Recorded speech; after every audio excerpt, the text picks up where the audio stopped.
Hello and welcome. So with the release of the new Drygore weapons, I wanted to clarify a few things about weapon damage, but first I have to point out that if you look at the equipment screen, you'll see that you have a base damage already on your character.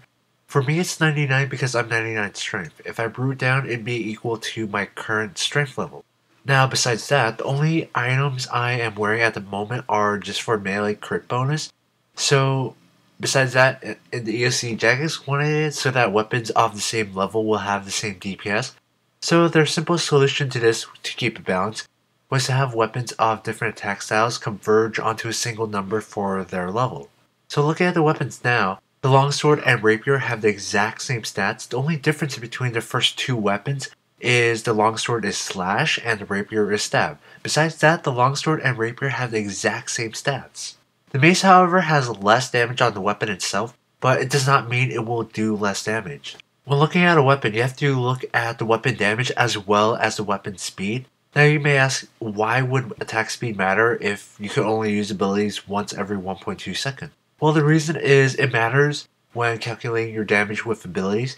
To keep it so that weapons of the same level do the same damage, they will divide the weapon damage by a certain number for the different attack speed. So weapons with an average attack speed like a God Sword will be divided by a larger number than, say, a fast weapon like a Rapier. This is just so that weapons of the same level converge onto a single damage when using the same ability. So that, for example, say level 90 weapons do the same exact DPS as any other level 90 weapons. So this concept may be kind of difficult to grasp at the start, so if you still need a few pointers, I'll put some more notes in the description. So basically a quick summary of this video is just that weapons, just because a weapon has less damage does not mean it'll do less damage. You gotta take into account of the weapon's speed, which matters quite a bit. So when looking to pick out certain weapons to bring to whatever boss you may go, or looking to buy something, make sure you take into account of the weapon damage as well as the weapon speed.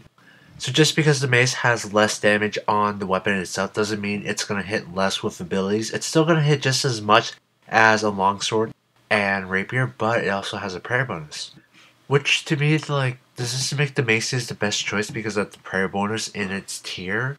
Does this make the Varrock Flail the best level 70 two-handed weapon because it gets a bonus 2 prayer bonus without losing any attack damage? So I don't know, please, do remember that attack speed does matter when calculating your actual damage, but as a general rule, remember that in the EOC, weapons are of the same tier are meant to do the same DPS. They're meant to, but in practice, sometimes it isn't always true.